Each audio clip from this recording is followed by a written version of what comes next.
Satu je.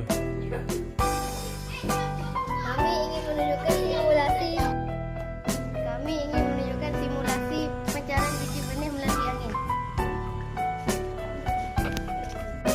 Bola.